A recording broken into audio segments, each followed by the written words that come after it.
Welcome to the members only / subscribers only Postgame. One day we will wear the jackets. We've got to get members only jackets. We've been promising that only for what, the 7-8 years that we've had members only on the youngturks.com. Okay, so now, first of all, let's just acknowledge that I'm now 43 and irreversibly old. Just get that out of the way. Okay. Don't go around telling people that. Really? Yeah, you don't like it? You just first of all, don't share your age anymore. It's irrelevant. It's done. It's done. Okay, I'm 39. Yeah, I stopped sharing my age. Well, it's too. okay, I'll share it for you. 26. Yeah, like, wow. Okay, all right. Anyway, so you're right. It's a bummer. We move on. Yeah. Okay. Is 42, I can make an argument, is kind of a cool age? Not really. No. You can make an argument. 42 is a cool number. Jackie Robinson, yada, yada. Okay? Okay. 43, not a cool number. Not at all interesting. Just old.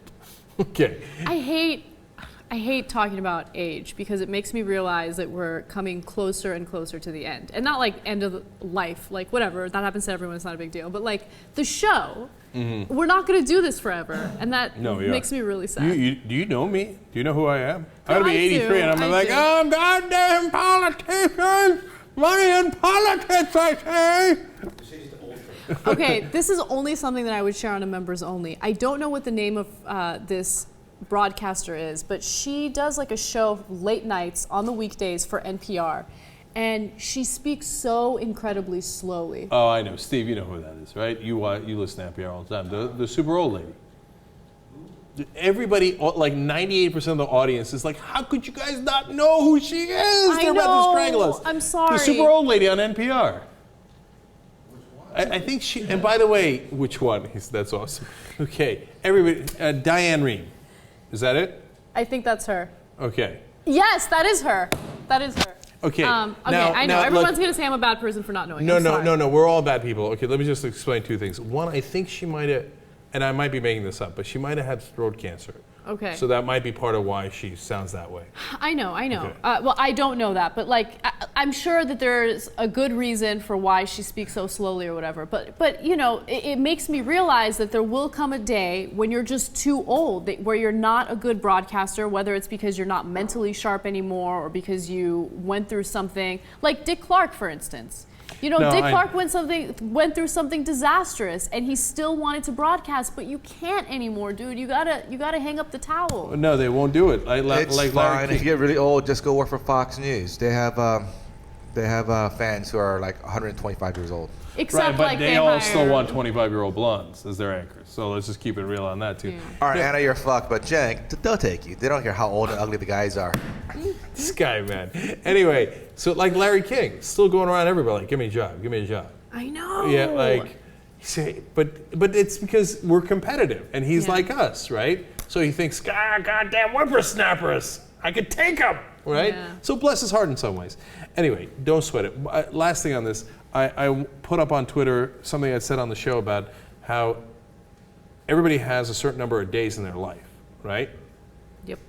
And you don't know how many those days are, and you don't, but you gotta make sure you enjoy every single day, because you only have a certain number, I know, right? The number could be 200, it could be 2,000, I don't know what it could be. It could be, I haven't done the math on it, 12,000, etc. But I put it on Twitter, and everybody poured down hate on me. They're like, you're such a bummer, you're the most depressing man in the world, fuck off. Okay, and then, by the way, on a totally different note on Twitter, I was on a plane, and I got internet on the plane because I had to do research, yada.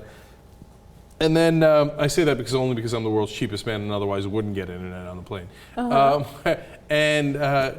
So I tweeted out, can we just skip the safety belt demonstration? We know how to put on seatbelts. For some people, it's literally the first time they've been on a plane, which is why they have to do it over and over again on every single flight. I know, I hate it, which is why I love Virgin Atlantic or Virgin America, because they have that cutesy video. And Now look, the thing is, I get that why you have to do where the thing is, and you blow into the thing, and the thing comes down, and you do it before you give it to your kids. Right. We know how seatbelts work. We know how seatbelts work, right? Oh, I see what you're saying. Okay, just the seatbelt thing. Just lose that, right? Like 50% of the replies were like, I work with Cambodian refugees, and a lot of them don't know how seatbelts work, so it's a little inappropriate. I love you guys. I love you. I know, but okay, I know there's Cambodian refugees. I feel like this is the most ignorant post-game show we've done so far. Oh, and by the way, I will admit to we're going to get smart in a second. Yeah. Kind of. Okay.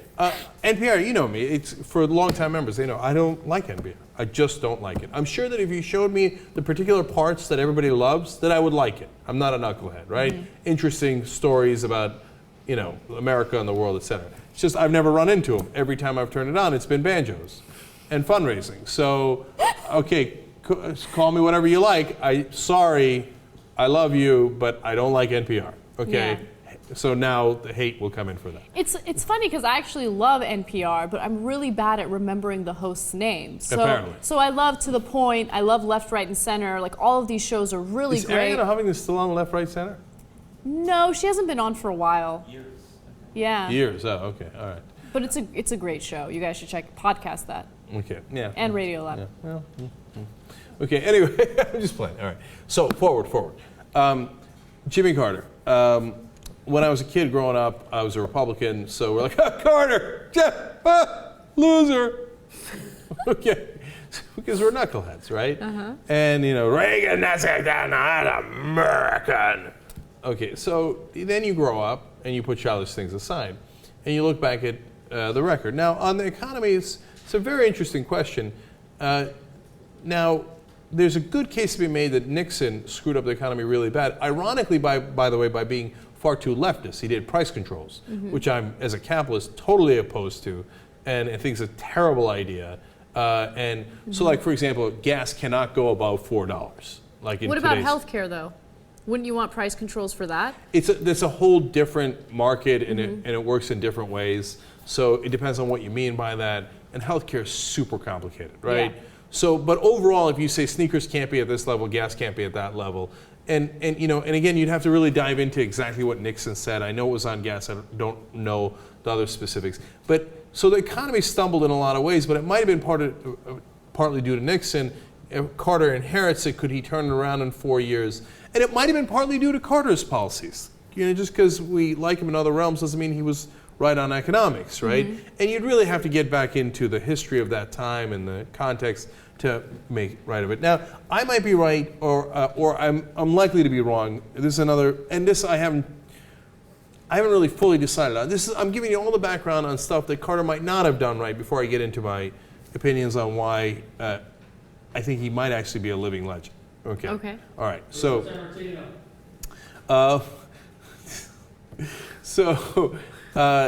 on the Iranian hostage crisis, being the Turk that I am, I might have invaded Iran. Mm-hmm. Okay. Mm-hmm. I mean, you come into our embassy, that's U.S. land. Okay. You take our guys hostage, not going to go down that way. Mm-hmm. I might have launched the ships. Now, the hostages almost certainly would have been killed. The way Carter did it, they weren't killed, right? Now, at the same time, there's a lot of, enormous intangible downsides to kind of letting the Iranians get away with it. But then you realize later, Reagan released the hostage. My ass, it's because he cut a secret deal with the Iranians. Mm-hmm. So it was 10 times worse. He didn't just send a message that Carter did, which is that we're not going to invade you, but we're not, but we're not going to let you get away with it. Reagan said, you will get away with it, and I will reward you by cutting that secret deal with the Iranians where they got rewarded for taking our hostages. He did it for political reasons, so he can seem like he was the hero. You want to talk about unpatriotic. Right? So a lot of what you see is marketing BS. Now, so my point is, I don't necessarily agree with everything Carter did, and you'd really have to dive into the details to figure out what parts I agree and disagree with. But look at the upside. First, on peace. Every president is trying to burnish their legacy with getting peace in the Middle East, and none of them can do it. Mm-hmm. And part of the reason for it is what Obama's problem is. Obama, and I did this story last week, on his Israel trip, the White House let reporters know lower expectations, okay? And we will not be trying for peace. Mm-hmm. We will not be trying for this. We will not be trying for that. And there was a long list of things they will not be trying for. Why? Because they're so afraid of failing.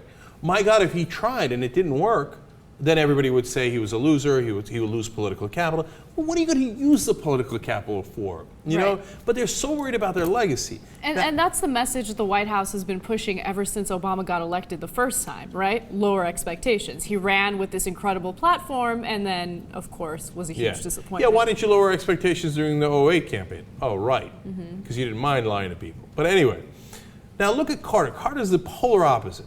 So I was reading about the Carter Center, which is of course this group that they monitor elections, they fight disease, and they do many other things, but those are two big things that they're known for. And today on the show, I did the story about how they almost have wiped out guinea worm off the face of the earth. It would be the second human disease eradicated after smallpox, right? So just a quick aside there, and I'll get back to the legacy point. The guinea worm is in fleas that are in the water. The larvae are inside the fleas. The fleas get inside you, the larva comes out of the fleas, okay, and for about a 3-month period they incubate, and then there's a female and a males that come out. I think they mate, my details could be off a little bit, but overall the female kills the male afterwards, and then grows to be 3 feet long, up to 3 feet long, inside your body. Nice, okay. And it snakes down from top part of your body all the way down to your leg, and then it opens up a giant, incredibly painful blister. And how does this spread? It can only live inside the human body. It cannot, that's why once you've gotten it outside of humans, it's done, okay? So since it burns so much, everybody puts their feet in the water to cool it off. That's when the worm's head comes out and releases all the other larvae, okay? Millions of larvae, okay? That gets in the water fleas, that gets in the water, and it goes through that cycle. Okay, so now back to the Carter Center. This is going to be a super ignorant question, but is that considered a parasite? It Yes. is, right? Yes. Okay, yeah. Parasites are incredibly intelligent. I mean, highly involved, incredibly intelligent. Like, I remember doing an informative speech on parasites. And they have all these, like, no. They do all these, like, tricky, pizzicky things. Like, there's this one parasite that will eat the tongue of a particular fish, and then it will pose as that fish's tongue. And then anytime the fish eats something, its tongue comes out and it's like, eats everything. And then the fish ends up dying. And then it goes looking for another, fish to be a tongue of. Right. Now, and of course, they're not actually intelligent like you and I are, but the evolution behind it is amazing. And what it does is it gives the appearance of, God, those are clever parasites. Yes, right? yes. So now here's why I brought all that up, to give you a sense of how terrible it was. 3.5 million people affected every year back in 1986. The Carter Center, among its principles, I think it's got 5 principles. One of them is failure is an option. Oh, okay. I love that, okay? Because they say if you're not afraid, if you're afraid of failing, you won't try the really hard things, right? 1,000,000% true. So and one of their other principles is we will do the things no one else is doing. So if you're fighting cancer, bless your heart, go fight cancer. We're not going to get involved in that, right? Et cetera, et cetera. We'll only fight the things that everybody else thinks is impossible and really hard, and we'll take those on. How much do I love the guy? How much do I love him, right? So they're like, oh, the guinea worm. How the hell are you going to get rid of the guinea worm? And it's been around for thousands of years. It's in the Bible. It's recorded in history 1500 BC, before the Bible. Throughout all these different documents, the guinea worm in different, they call it the fiery serpent, etc., right? Carter's like, step aside, Butch, I got this one. Okay? 3.5 million this year, they've only had 2 cases. Okay? Wow. Now, we're only in March, but they're almost done. Now, so what did he do? So just to finish that point, that's how you build a legacy.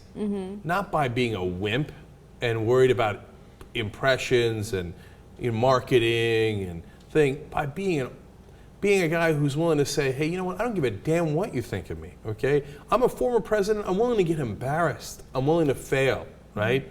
But I'm gonna try to help these people. The decency of that is so overwhelming that you can't help but love the guy, right? And then, so let me answer your question and then come back to the peace thing. What was your question? So how did he manage to get rid of? So they worked really hard at bringing water filters village by village in Africa and Asia. So there's larger water filters, and for the nomadic men, and this was a huge problem, the men they're not always at the village, and they're traveling around getting food, etc., and they wouldn't even get the education. So they set up a system where they gave them their individual little filters that they could carry around with them, okay? And there's so many little stories involved in it. The women didn't want to wear the whistles because they were ugly. So then they figured out, hey, let the women decorate the whistles. They're not really whistles. They're like these little contraptions, filters, right? Let them decorate it, and they're much more likely to use them. So, I mean, they're in all these tiny villages in Africa and Asia, elbow grease, work until they went village by village, wiping the disease out. That's crazy. Wow. Oh, I can't praise it enough. But back to the peace deal. Then after I'm done with the interview with Carter, I go through the library and I read all the different things. So the Camp David Accords, where Egypt and Israel signed their peace deal, was supposed to last 3 days. It lasted 13 days. Within the first couple of days, it immediately broke down. And Sadat and Begin would not talk to each other for the last 10 days. Okay, they threatened to leave and were about to leave about, it's fair to say dozens of times. Okay, and I mean, it got so bad they wouldn't talk to each other for the last 10 days, right? Sadat had a helicopter waiting to pick him up to leave. And Carter sat him down and said, listen, you're about to endanger something very important, our friendship. Now, I trust you and you are my friend, and I think we're going to get this done. But if you leave, obviously that wouldn't be the case anymore. And I wouldn't have a choice but to say that it was Sadat's fault. Okay, so there's Carter, the man of peace and, too liberal, etc., using a stick, saying, you leave, it's all on you, man. And I'm going to go to the press and I'm going to tell him it's all Sadat's fault. Okay? Now, Begin's packed his bags, he's about to go a different time, right? He gets somebody to do research of his grandkids' names. And he writes them down and he brings them to Begin and he says, are you really going to do this to them? Oh my God. Okay. And then there's 12 other stories like this. You know why? He really, really wanted peace. I'm sorry to just keep pounding away at this, but as I'm reading what happened on a day-by-day basis and those things, I just can't help but think Obama would never do any of this. But, I mean, when you read articles written by Glenn Greenwald, don't you get away with the impression that none of our current presidents really wanted peace? I mean, they want the wars. They want, the terrorist attack on U.S. soil, as horrible as it was, I feel like that gave the Bush administration this huge green light to cause so much destruction abroad and make so many people fabulously wealthy. No, I hear you on that. And so there's a wide range there. There's a spectrum. On the one end of the spectrum, you have Dick Cheney, who's perfectly aware of what's happening, right? And he's a really bad guy, and he does want war, right? He will justify it. Even Cheney will justify it to himself by saying, it's okay, war is peace. Like, eventually, through war, we will get to peace at some undetermined time. Meanwhile, the Halliburton stock will go up. We'll have boots on the ground in an important strategic area in the world where we need boots on the ground, et cetera, right? But he's pretty fucking aware of what's happening. Bush is somewhere in the middle. He kind of knows that oil prices are going to go up and that his donors are going to be super happy with it. But at the same time, he thinks Saddam's a bad guy and my daddy couldn't get him and I'm going to get him and I'm going to get his pistol. I'm going to put it in my office. Right? And he's a fucking knucklehead. And so I don't absolve him at all. Right? But that's just the reality. And I would say all the way on the opposite end of that spectrum is Obama. Now, that might be being too light on Obama. That, and I'm not saying he's totally ignorant of the forces at play and the establishment and his donor base, yada, yada, right? But I really think that if you asked Obama, do you want peace in the Middle East, he would jump on it, right? And he'd say, absolutely. If nothing else, for his own ego, for his own legacy. I mean, the legendary Obama brought historic peace to the Middle East, he couldn't be happier about that, right?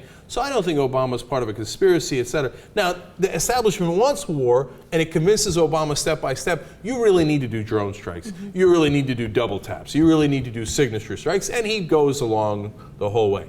But even if you were to grant him that he desperately wanted peace, I don't want to say that, but he wanted peace in the Middle East, is he willing to do what it takes to get peace in the Middle East? And the answer is a hell no.